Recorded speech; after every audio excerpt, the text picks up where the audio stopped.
The Rohee gag issue has taken a new twist, with the main opposition coalition, a Partnership for National Unity, APNU, saying the matter is not a done deal.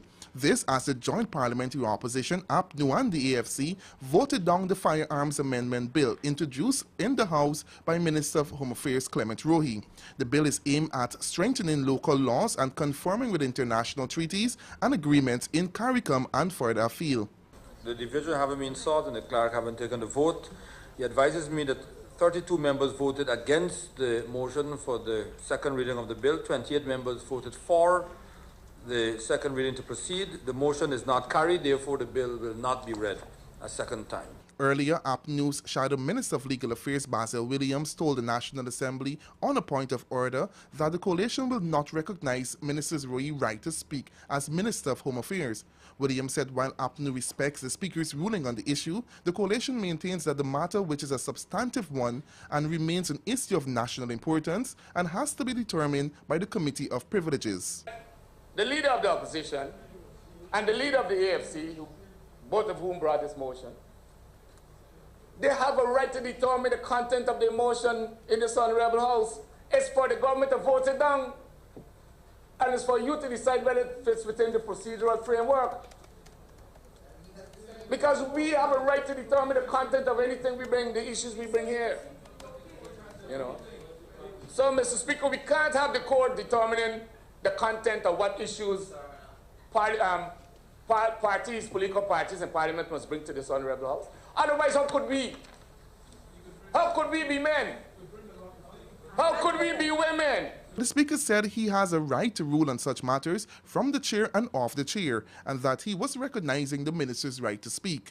Mr. Williams, you said something that I have to, that I consider profound, and it is that we should never allow partisan issues to subvert the democracy of this Parliament, and that is the rule by which I will live by as long as I am here. That whether I've come from the opposition or from the government, I will do what I consider to be right and just. The minister then proceeded to introduce the Firearms Amendment Bill for the first time. No opposition members contributed to the debate, with complete silence emanating from their ranks during the minister's presentation. The only other MP to contribute was his colleague, Foreign Affairs Minister Caroline Rodriguez-Burkett. According to Williams, the makeup of the 10th Parliament was historic and the will of the Guyanese people must be respected.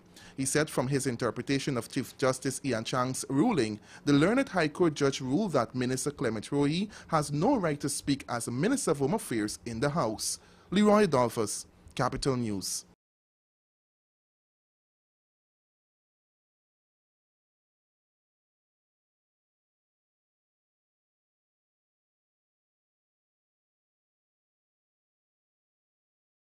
Rejection, as the Prime Minister said, flies in the face of all decent-minded people who say they are opposed to crime and want to live in a safe environment. If it is that they oppose it merely because the messenger, the minister, was the person they're opposed to, this is the height of puerile, childish, little boy behavior in a playground, as far as I'm concerned. Tend to make a lot of noise about this government not getting together as best it could with others in the USA to fight crime. And here it is. They have rejected something that is in the nature of an obligation on our country. So in our joint fight with others in CARICOM and others with the USA in particular.